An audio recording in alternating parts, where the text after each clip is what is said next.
Obrigado pela presença da doutora Gislene, do doutor Joel, do doutor Capano, Evandro Fabiani Capano. Em nome do doutor Marcos, nosso presidente, em nome do doutor Humberto Luiz Borges Durso, e vou ter que puxar a brasa para a minha sardinha, principalmente em nome do Conselho Estadual, da qual eu sou um dos seus participantes, dos 160. O nosso muito obrigado por mais uma vez o senhor estar aqui, vindo distribuir o seu conhecimento. Eu há pouco falava que a nossa maior arma é este conhecimento que é para nós enfrentarmos com altivez e elevarmos a advocacia paulista nos patamares que ela tem no conceito nacional, e o senhor faz parte desse tijolo que acresce os nossos conhecimentos. O doutor Marcos manda ali um caloroso abraço e um agradecimento permanente. O doutor Humberto, idem. Evandro Fabiano Capano, advogado, doutor em Direito pela Universidade de São Paulo, Universidade de Salamanca, Espanha, mestre em Direito Político e Econômico pela Universidade Presbiteriana do Mackenzie e palestrante do Departamento de Cultura e Evento da Ordem dos Advogados do Brasil. O auditório é do senhor, o microfone é do senhor, a casa é sua, fique à vontade. O tema que eu me propus hoje é um tema que, num primeiro momento, chama, né, a atenção pelo apelo dele, né? Ninfomaníaca e 50 tons de cinza. Obras obscenas. E aí a gente deu até, né, uma outra chamada, né, limite entre o crime e a liberdade artístico e intelectual. Né? E vou pedir, é que nós estamos sem microfone externo, né? Não tem um microfone... Eu falo daqui, eu falo daqui. Pode deixar, Rui. Pode deixar. Obrigado. Não, fala daqui mesmo. Pode parecer, senhores, que a discussão pode parecer uma discussão pequena quando nós entramos, tá, para fazer uma leitura do artigo 234 do Código Penal Brasileiro, escrito ou objeto obsceno. Tudo bem?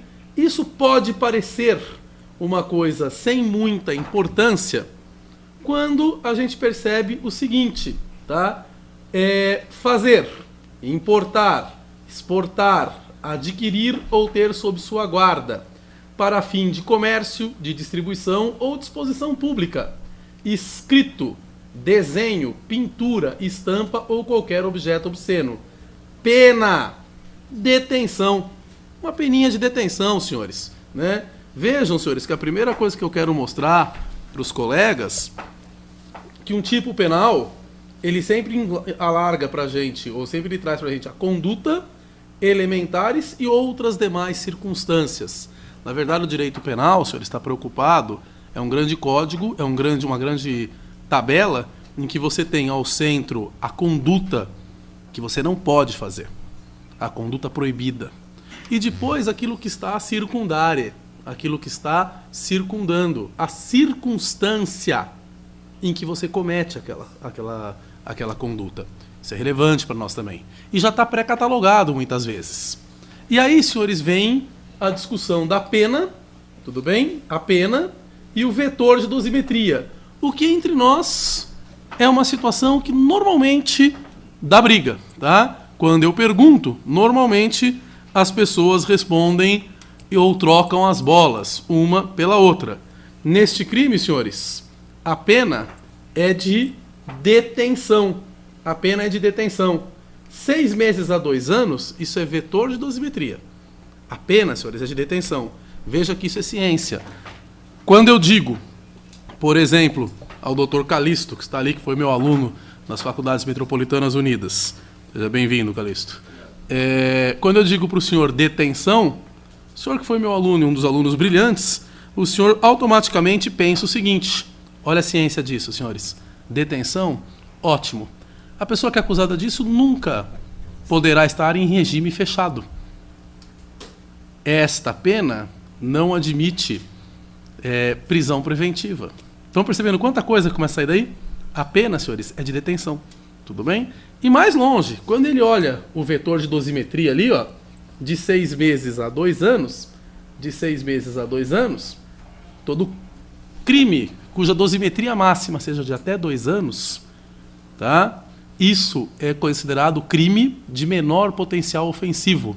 Ou seja, quando eu dou a informação crime de menor potencial ofensivo, automaticamente o que o bacharel em direito, o advogado, o estudante de direito que já está num nível intermediário de conhecimento, ele pensa, ou ele colhe a própria informação.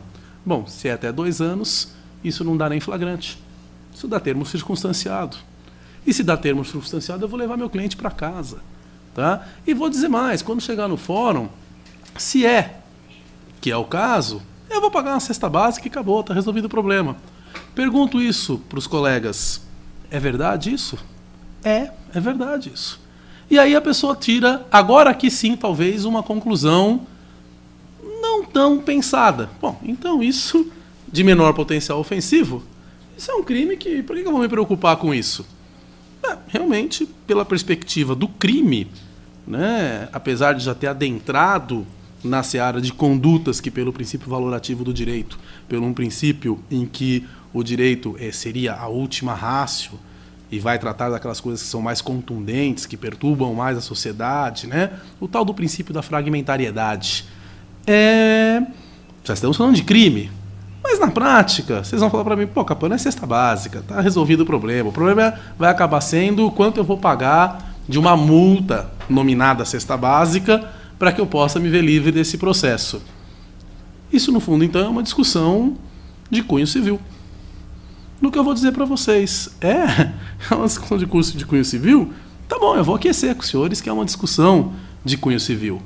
Só que percebam o seguinte, então, que essa discussão de cunho civil, senhores, parágrafo único, incorre na mesma pena quem vende, distribui, expõe à venda ou a público qualquer dos objetos referidos neste artigo. Tudo bem? Mas realiza em lugar público ou acessível ao público exibição cinematográfica de caráter obsceno. Ou seja, senhores, vocês têm noção de que o livro, já que colocamos isso no título, que o livro 50 Tons de Cinza foi vendido mundialmente? Vocês têm noção, senhores, de quanto custou, por exemplo, para o editor brasileiro da obra em português Brasil, quanto custou para ele adquirir os direitos autorais desta obra 50 Tons de Cinza? Quanto que esse cara gastou, moçada? Porque olha a relevância, aqui sim, a relevância da discussão dessa noite. Se o senhor doutor promotor conseguir provar para mim que este livro, 50 Tons de Cinza, se o senhor doutor promotor conseguir provar para mim que este filme, Ninfomaníaca, ele é um livro que se enquadra nesse artigo 234, pergunta óbvia. Eu posso continuar vendendo o livro, senhores? Qual a resposta? Não. Perceberam o tamanho da encrenca que tem aí atrás? O tamanho do problema que você arrumou para mim, doutor promotor? Não é realmente o crime. O crime eu vou resolver com 2 cestas básicas, 3. O problema é que eu não posso vender o livro. E eu fiz um investimento. E eu fiz um investimento não pequeno. Um investimento enorme, senhores. Tá? Este é o problema dessa discussão dessa noite. Tá? O filme Ninfomaníaca, senhores, vendeu uma tiragem em Hollywood assustadora, avassaladora. Vem para o Brasil, eventualmente a gente diz, olha, desculpa, você não pode exibir o filme. Pô, mas eu adquiri por um par de milhões de dólares os direitos para exibir isso no território tupiniquim. E diz que não pode. Né? Estão percebendo o tamanho da discussão que tem aqui? O tamanho dessa briga? E a briga, na verdade, é o seguinte, senhores. A briga, na verdade, repousa, do ponto de vista técnico do direito, nesta palavra aqui, ó, elementar. Elementar. Porque este crime, senhores, possui uma elementar, senhores, tem as condutas, né? É um crime que nós temos um palavrão, né? Alternativo misto, qualquer um destes verbos que o senhor, né, ou que a senhora perpetrar, em tese você está cometendo o crime, mas tudo isso daqui, fazer, importar, exportar, adquirir, vender, tal, estampa ou qualquer objeto obsceno. Esse aqui é a elementar. O objeto tem que ser obsceno. E aqui começa a briga, senhores. Se eu perguntar para cada um dos senhores, nesta mesa, nesta sala, considerando a formação de cada um, considerando o background de conceito religioso que cada um dos senhores tenham, a perspectiva de vida e filosófica que cada um, sem até ter pensado nisso, possui, eu tenho certeza que aquilo que eu penso não é o que o Dr. Rui pensa, que tampouco é o que pensa o Dr. Joel, e que em hipótese alguma vai dar certo se perguntar para o Dr. Gislene. Cada um aqui vai ter a sua concepção, o seu conceito do que é obsceno. O que é obsceno para mim pode não ser obsceno para o senhor. Ou o inverso. O que para mim seria tranquilamente aceitável, para um outro pode falar, não, isso é de uma obscenidade atroz. E aí eu pergunto, segurança jurídica, 0. É bem verdade, senhores, que isso aqui, quando foi legislado na década de 40. E ali nós tínhamos, na década de 40, e eu tenho dito isso para os alunos na universidade, que hoje em dia, Rui, eu tenho um problema na faculdade, viu? Quando nós nos formamos, o senhor um pouquinho antes que a minha pessoa, né, nós tínhamos 2 ou 3 doutrinadores em área de direito penal, minto, Heleno Fragoso, Magalhães Noronha, tinha mais alguém? Você chegou a ler lá? Não, era meia dúzia. Né? Porque a bolsada que eles leem aí é tudo depois da gente. Né? Tá bom. Então nós tínhamos Basileu Garcia, Ramagem Badaró, Basileu Garcia. Vocês sabem que Dom Pedro foi amigo de Basileu Garcia, Dom Pedro I. Tudo bem, né? Tá bom. Rui Barbosa. Não. Tá bom, né? Nós tínhamos poucos doutrinadores, senhores, e nós tínhamos, em especial no território de São Paulo, 3 faculdades só. Tudo bem? Na década de 40, em verdade, nós tínhamos 2. Né? Ou seja, nós tínhamos uma unidade de pensamento. E nós estávamos ainda no finzinho do Estado liberal, em que se valia René Descartes, o discurso do método. O método era mais importante, era tudo quadradinho e todo mundo pensava igual, estava resolvido o problema. Então nós tínhamos uma certa facilidade em saber o que naquele momento, em 1940, para aquela sociedade, o que era obsceno e o que não era. Hoje, senhores, em 2016, tem um livro famoso, tem um livro muito bom, que chama-se A Condição Pós-Moderna. O autor chama Jean Lyotard. Tá? Esse autor ele fala que a condição pós-moderna é bem interessante. Primeiro, o Jean Lyotard, ele fala da perda do metadiscurso. O que é um metadiscurso, senhores? O metadiscurso é o seguinte: quando eu era menino, o pai mandava, a criança obedecia. É verdade isso hoje? Não, não é verdade. Quando eu era aluno na faculdade de Direito, eu tinha a verdadeira paúra dos professores. Imagina que um aluno de Direito ia estar de chinelo de dedo, mascando chiclete na minha sala, ia levantar para sair, tudo bem. Mas não ia mesmo. Hoje, para mim, está ótimo. Isso eu já acertei com os alunos que na última aula, eu acertei com uma turma lá da Universidade Mackenzie, que eu vou dar aula de chinelo, mas eu pedi que eles todos viessem de chinelo também. Vou causar. Né? Perda de metadiscurso. Né? Não tem mais eu mando, eles obedecem. Eu oriento e dou a linha, e o discípulo vem ou não. Né? Isso é perda de metadiscurso, senhores. Tá? Quero lembrar aos senhores que, se a gente voltar um pouco atrás, o Código Penal não foi legislado a esmo, senhores. Não foi sem querer que legislou aquilo. Percebam que tudo que é mais importante veio primeiro. Né? Todo capítulo do Código Penal inicia com o objeto tutelando aquilo que é mais contundente. Por exemplo, o homicídio vem primeiro do que tudo. Para nós, o legislador penal brasileiro diz que o que é mais contumaz para a gente é o homicídio. E depois ele desenrolou. Percebam que vem homicídio, artigo 121, furto, 155, adultério já era agora revogado 200 e pouco, não era meio assim, né? Não era mais ou menos assim, não matarás, não furtarás, não cobiçarás a mulher alheia. Vem vindo. É de caldo sociológico, extrato sociológico Católico, senhores, tá? Ou seja, nesta data em 40, quando legislaram isso, até isso a gente ajudava. Hoje, se eu perguntar qual religião oficial no Brasil, qual a resposta, senhores? O país é laico, tudo bem? Acredite naquilo que você bem entender para acreditar. Ou seja, nós temos uma dificuldade tremenda, o que nos traz a essa discussão. O que é obsceno? O que é obsceno é difícil, senhores. O que é obsceno é difícil.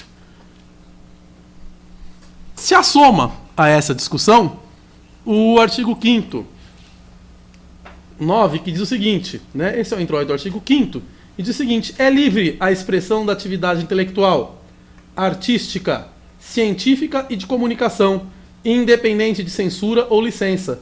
Se assoma a essa discussão do que é obsceno, ainda essa previsão constitucional de direito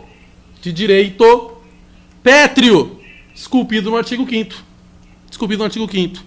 Mas essa discussão, se eu deixasse aqui, senhores, seria uma discussão totalmente rasteira. Aquele microfone tá falando. Totalmente rasteira essa discussão. A discussão não é essa, senhores. A discussão é o seguinte: o homem e suas dimensões, senhores. A filosofia nos ensina, senhores, que o mundo é cíclico. Em algum momento, na década de 20, por exemplo, a discussão era econômica, né? Nós tínhamos de um lado os comunistas, do outro lado os capitalistas, a discussão era capital, né? O Marx, que foi o último grande filósofo que estabeleceu cognição própria de objeto. Falei difícil, né? Ótimo, tá bom? Não é ótimo. Um pouco antes disso, senhores, ou um pouco depois disso, nós tivemos pessimistas, né? Nós estávamos em guerra, né? Guerra de 40, aí nós tivemos uma série de autores pessimistas, tá? Uma série de autores que falaram que o ser humano não prestava, que o ser humano era iníquo, que o ser humano era um cidadão paupérrimo. É só ler Schopenhauer. Schopenhauer é o pessimista dos pessimistas.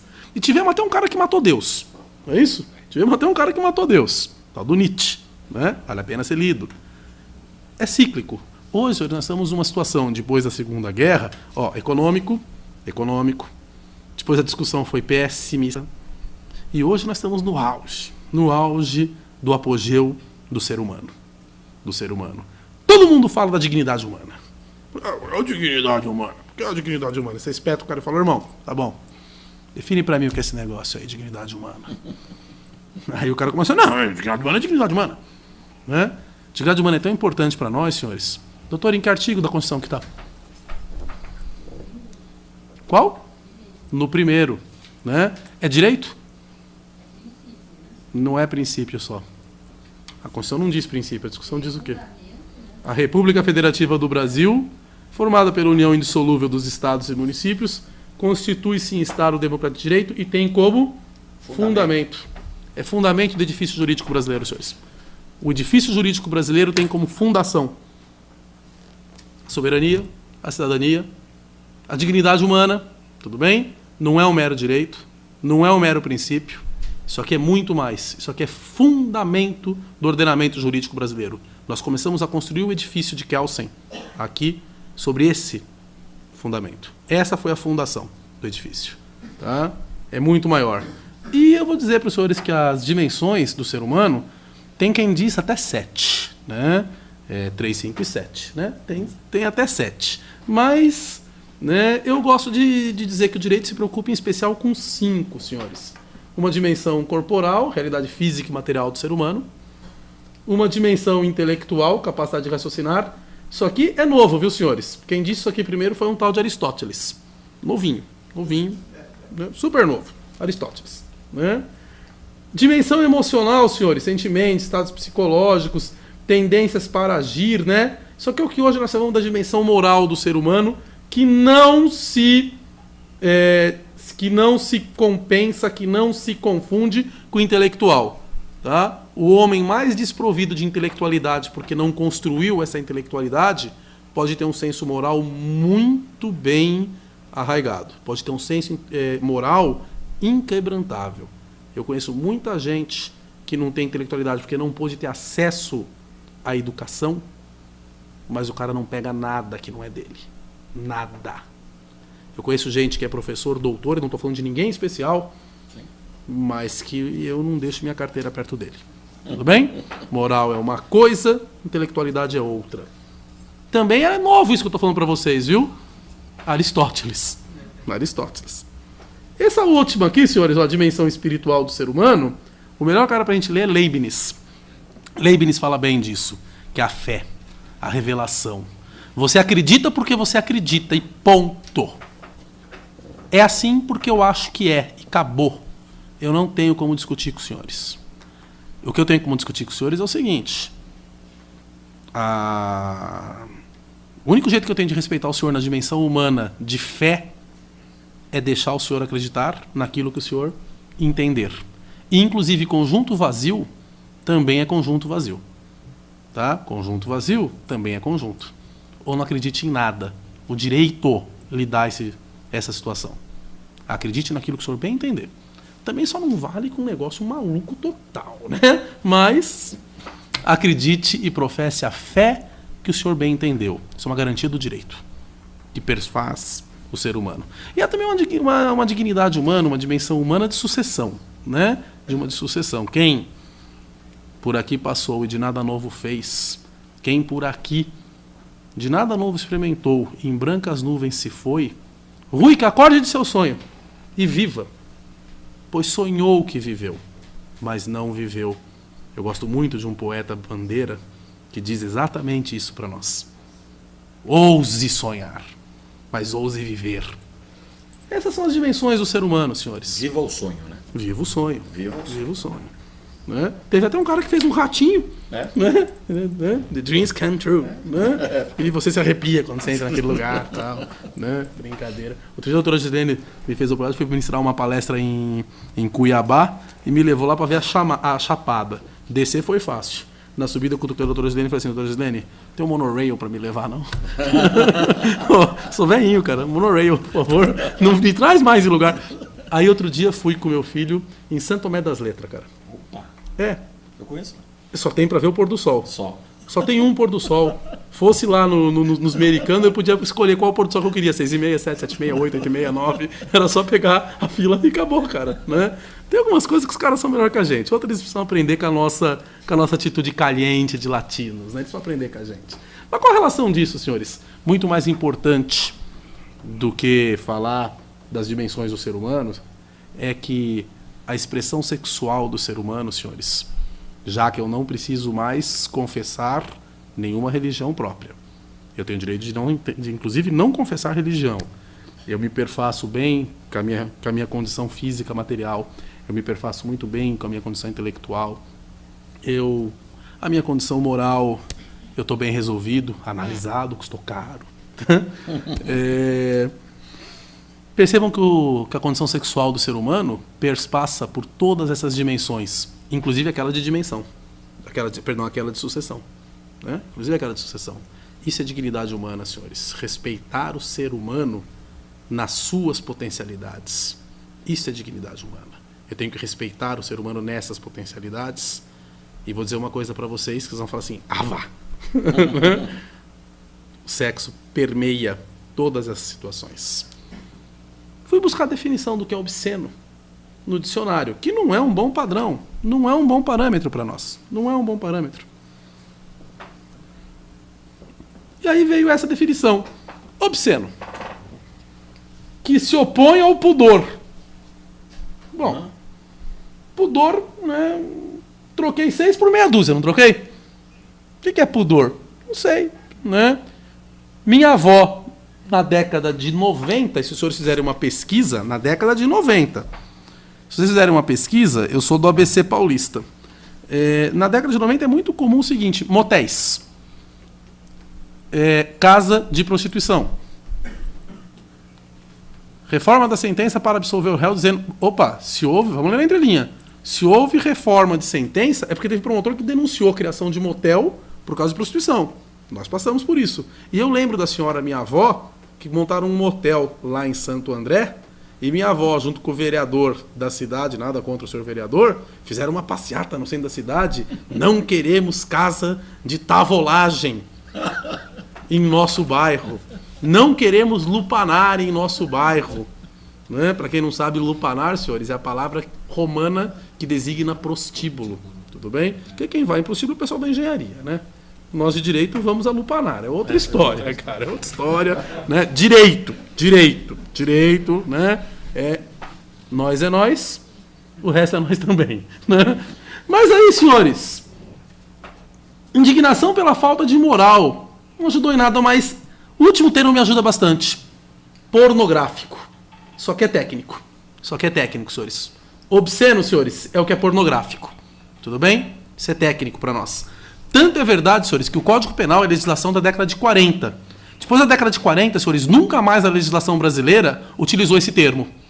Ele utiliza sempre quando ele quer discernir o que é proibido na seara do direito penal, ele usa a palavra pornográfica. Quer ver? Pornográfico. Por exemplo, Estatuto da Criança e Adolescente, lá no artigo 240. E vou perguntar uma coisa antes. Tem pedofilia legislado no direito brasileiro, senhores? Tem? Tem. Tá aí, ó. Isso é pedofilia. Senhores. Ó. Produzir. Porque se você colocar a mão na menina de 13 anos, isso é estupro de vulnerável. Se você não colocou a mão e escreve, produziu, reproduziu, dirigiu, fotografou, filmou, registrou por qualquer meio cena de sexo explícito ou pornográfica envolvendo criança e adolescente, reclusão. Calixto, dá prisão preventiva, não dá? Não dá fiança na delegacia isso aqui. Não. Esse cara vai começar no regime fechado, eventualmente. Ó, quanta coisa. Essa é a pena. Com hediondo, né? 4 a 8 anos. 4 a 8 anos. Mas vê, pedofilia, que é uma legislação no ECA bem mais para cá, bem mais moderna, se comparado com o vetusto Código Penal, já não utilizou registrar por qualquer meio cena de ato obsceno envolvendo criança. Não disse isso. Disse o quê? Pornográfico ou de sexo explícito. Porque aí, senhores, tem definição do que é isso, senhores. Tá? Cena de sexo explícito ou pornográfico, senhores, é isso aqui, ó. Exposição ou amostragem de cena de sexo com exposição de genitália. Isto, senhores, é sexo explícito. Você está explicitando exatamente a coisa. Tá? Ou você está, tudo bem, expondo ou fazendo amostragem, sexo explícito. Ou você está grafando o porno. Tem que aparecer genitália. A esse momento, alguns dos senhores podem falar para mim o seguinte: sei, Capano. Então é por isso, Capano, que os filmes norte-americanos, porque lá eles levam a sério essa porcaria. Né? Lá eles levam a sério. Às vezes eu tô lá à noite, eu chego da balada, eu fui... Que nem, por exemplo, tá vendo aquele menino ali de preto ali, ó? Tem cara... É aquele aqui na frente, aqui, Rui, ó. Tá vendo? Tá, ele virou, um dos dois aqui, ó. Tem uma cara que frequenta uma casa 92, cara. Uma DED, cara. Né? Então, irmão, um dia que a DED não tá bombando, chegou lá na DED meia-noite, 4 horas da manhã, ele falou assim, compensação, tem uns caras assim que estão assim, ó, DED. Essa é a vantagem da aula na graduação, cara. Né? Você também não sabe, eu explico o que é. Eu sei que você também não sabe. Né? Mas, tudo bem. Saiu da balada umas 4 horas da manhã, não estava bem aquele dia. Chegou às 4 horas da manhã, sentou em casa, começou a sapear a televisão. Pá, pá, pá, pá, pá. De repente ele chega lá num canal Sexations. Os meninos, cara, aquele negócio, eles lá se amassando, se abraçando e tal. Mas tem exposição de genitália? Não tem. Não aparece. É tudo simulação, né? Mas daqui pra cima. Daqui pra baixo, não. Quando eu e o Rui éramos meninos, tinha uma coisa que chamava-se sala especial. Né? Passava na sexta-feira. Era assim, entrava a menina bonita, entrava o cara feio, porque condição sine qua non, a panagem do ser humano masculino é ser feio. Né?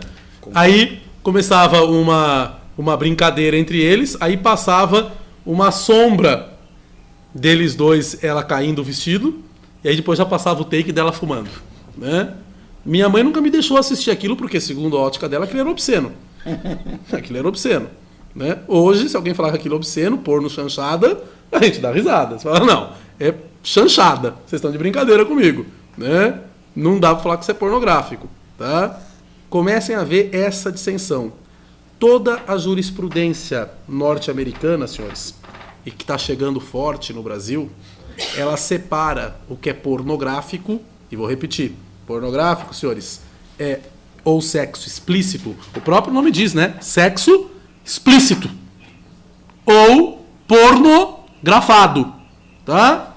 É a exposição ou a amostragem de cena de sexo com exposição de genitália. Isso é uma definição técnica, tudo bem? Isso é uma definição técnica. O resto, senhores, todo o resto, que pode ser de mau gosto, que pode ser que eu não goste, só que se eu atrelar isso com a manifestação intelectual, porque me parece o seguinte, a Vênus de Milo estava já desnuda, já de longa data. Já teve papa que passou quebrando falos no Vaticano, porque ele dizia que aquilo à época o ofendia, né, e ele não queria. Para mim, o cara quebrou uma obra de arte. E hoje, para nós, isto é erótico. Tudo bem? Há uma diferença. Tudo que o senhor pornografa e tudo que o senhor explicita com a exposição de genitália, isso é ilegal. Isso é ilegal. Todo o resto, senhores, como diria, e devo estar bem acompanhado, O Freud. como diria O Sigmund Freud, O seguinte. todo prazer é erótico. E vou dizer uma coisa para vocês.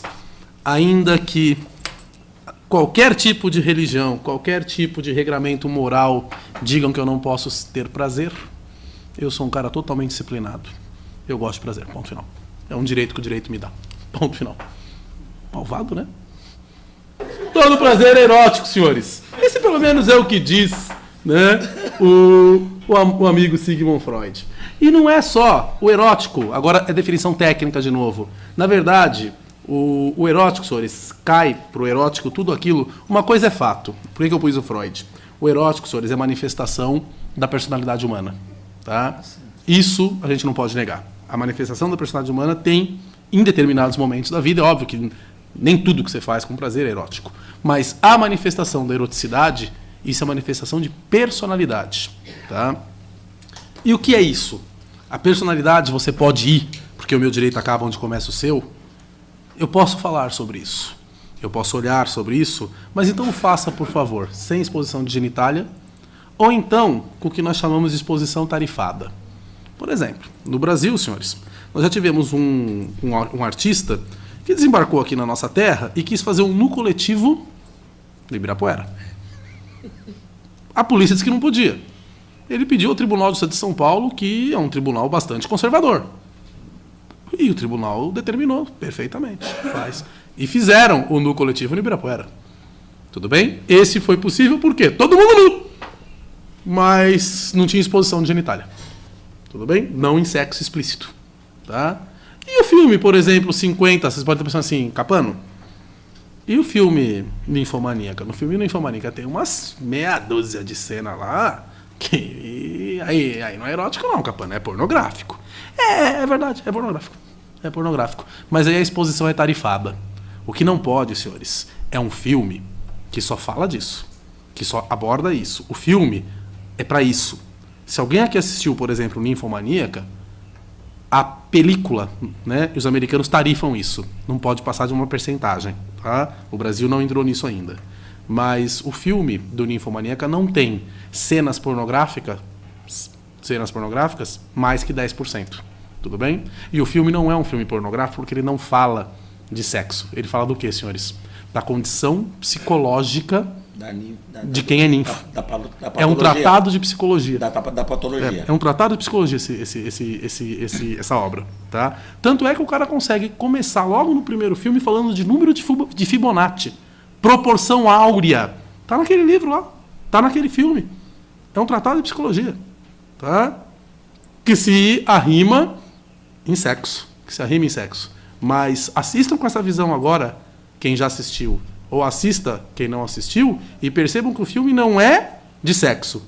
O filme é da condição patológica ou não de quem tem esse viés na sua personalidade de dimensão humana que gosta de fazer sexo.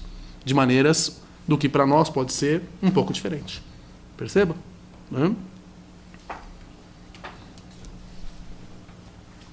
Aqui reside, portanto, senhores, a discussão para nós do que é, portanto, o que é proibido Óbvio que a hora que a gente for aplicar isso na prática, e a maioria dos senhores aqui, advogados, juízes, promotores, vai assentar na mesa dos senhores inquéritos. Um caso bom que a gente tem para discutir, né? Quem já leu aqui Flaubert, Gustave Flaubert, o amante, não é isso, doutora? Emma Bovary arrumou um amante, século XVIII. Ah, brincadeira, né? Amante no século XVIII, todo mundo tinha, mas ninguém podia falar.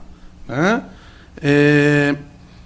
A cena ápice de Madame Bovary, senhores, ela com seu amante entra numa carruagem e o Gustave Flaubert, que dizia Emma Bovary, c'est moi, ele começa a descrever no trote dos cavalos o que estava acontecendo lá dentro. E os cavalos trotam e trotam, os cavalos cada vez mais velozes trotam e respiram os cavalos a relinchar e as crinas se misturam. E no correr desses cavalos no trote, e de repente o trote estanca. Significou o clímax. A senhora lembra dessa cena, doutora? Pois é, leia para ver essa cena. O livro só vale a pena por essa cena. E a senhora percebeu a quem ele dedicou o livro? Ao promotor da comarca de Paris, que o denunciou por isso. Porque só por isso é que o livro ficou super famoso. Como é que é? Tem um livro aí que o promotor disse que eu não posso ler? É a mesma coisa daquele para criança, né? Não põe a mão ali. Por quê? Fez uma propaganda violentíssima do livro, né? O Flaubert dedicou o livro ao promotor da comarca de Paris, né? Tem uma diferença, senhores, do que é erótico e manifestação da personalidade humana e a diferença do que é pornográfico, esse sim proibido. Eu vou contar um conto erótico para os senhores verem a diferença. Um conto erótico. Diz que um jovem monge, senhores, no século XIV, usava colher vinhas nos arredores de seu monastério. Uma jovem, linda mulher, usava fitá-lo diuturnamente. Um dia, o apelo se lhes bateu. Ele a convidou, sem nenhuma renitência, para que com ele adentrasse ao convento. Foram à sua cela e ruidosamente se amaram. O prior, abade do convento, homem de cor panzil e de experiência, sabendo pelo barulho que se sucedia, resolveu ouvir o que estava de fato acontecendo, não o ato, que esse já se denunciava pelo barulho, mas sim quem era. Podia ser filha de nobre. E aí o problema estava maior. Fitou por uma fresta. E o jovem monge, que se percebeu pilhado naquela situação vexatória, se de prumo pôs e dirigiu-se de novo na porta. O abade entrou em sua cela. Bateu a porta do abade. Senhor, peço permissão para sair do convento. Esqueci minhas ferramentas do lado de fora e gostaria de apanhá-las. O abade de imediato aqueceu. Vá logo. O jovem simulou a sua ida, mas deu um entorno em sua cela. E ficou ele agora a espreitar por uma fresta de outro lado. O abade adentrou a cela do monge. A menina, em pelo, pôs-se em prantos. Aferrolhou a porta. Pensou o jovem, estou salvo. Num primeiro momento, o abade passou a consolá-la, mas sentiu os apelos da carne. Grande que o era, fez com que ela se sentasse sobre ele. E amaram-se. Não tão ruidosamente, mas pecaram. Pecaram o pecado capital da luxúria. Consumado o pecado, o jovem simulou sua volta, batendo os pés pelo corredor. O abade, este agora sim se pôs de alerta, e também de mopino, se ausentou e adentrou em sua cela. Mandou meia hora depois chamar o jovem. Serás expulso de nossa ordem. Cometestes o pecado da luxúria, pecado capital, longe dos veniais. O jovem respondeu com aquela cara de sou culpado. O senhor me perdoe. O senhor me disse dos cânticos. O senhor me disse das lamúrias. O senhor me disse dos jejuns. Mas o senhor nunca me disse, abade, que nós não podíamos nos deitar sobre as mulheres, e sim fazer com que elas se sentassem sobre nós. A este momento, o abade, que de bobo não nada tinha, percebeu que havia sido visto e ficou enojado de si próprio. Primeiro pelo pecado que cometera.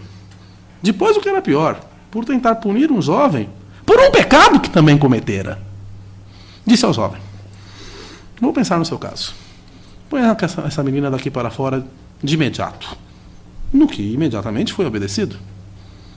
Passados 10 passos, disse ao jovem: se bem que semana que vem, se ela puder voltar, conversamos. Pergunto eu para vocês, esse é meu conto erótico. Esse é meu conto erótico. Fala, Capana, você está de brincadeira comigo. Esse conto erótico, senhores, sabe por que ele é erótico? O ponto alto desse conto, e eu estou falando entre pessoas adultas aqui, serão juízes, promotores, advogados, delegados, foi quando eu disse o seguinte: essa é a diferença do explícito, do grafar o porno, do erótico, do tarifado. Quando eu disse, fez com que ela se sentasse sobre ele.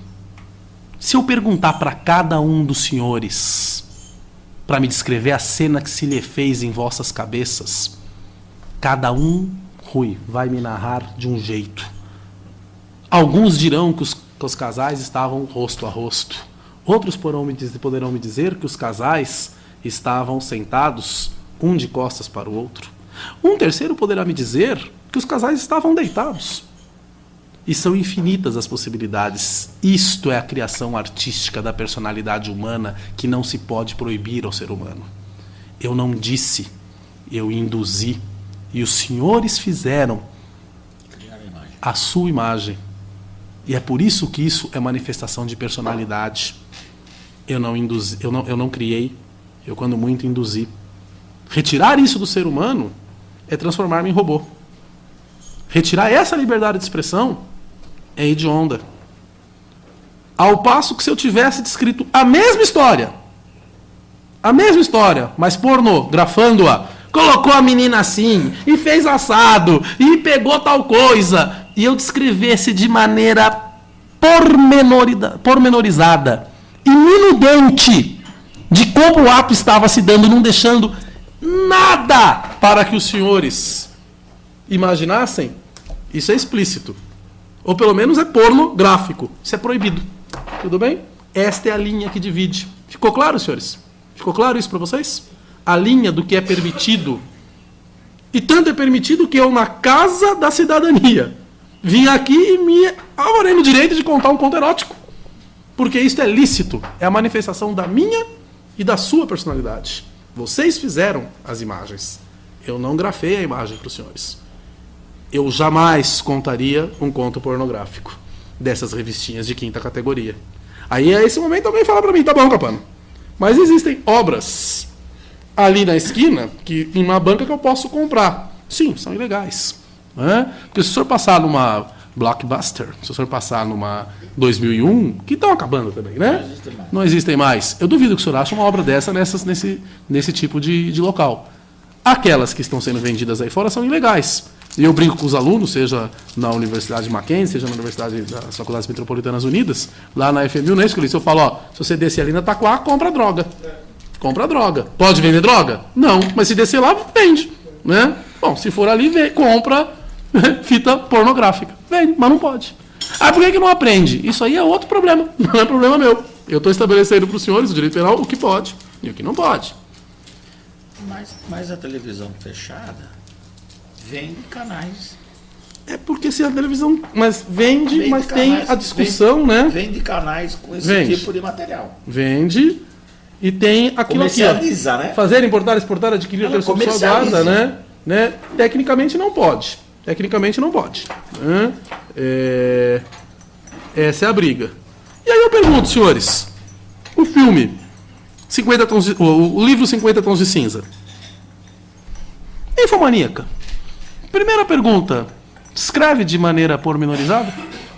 E se descreve de maneira pormenorizada aqui ou acolá, o livro em si fala de sexo ou o 50 Tons de Cinza cria uma vertente da personalidade humana que o Marquês de Sade explorou muito bem na época dele? O livro é de sexo ou o livro está falando de uma coisa que chama-se sodomia? Me parece que fala sobre sodomia. Que você pode não querer, você pode não gostar, você pode achar vulgar, mas o livro não é de sexo. O livro é de uma vertente de personalidade humana. Tem gente que gosta de apanhar. Desculpa, foi mal. Eu odeio apanhar. Não é. Também não gosto de bater, não. Não é minha praia também. Mas tem gente que gosta. Tem gente que gosta. Fazer o quê? Pois, senhores, pergunto. Ninfomaníaca e 50 Tons de Cinza são realmente obras obscenas? E eu fiquei com a cara do macaco a primeira vez que eu me perguntei. São obras obscenas, senhores?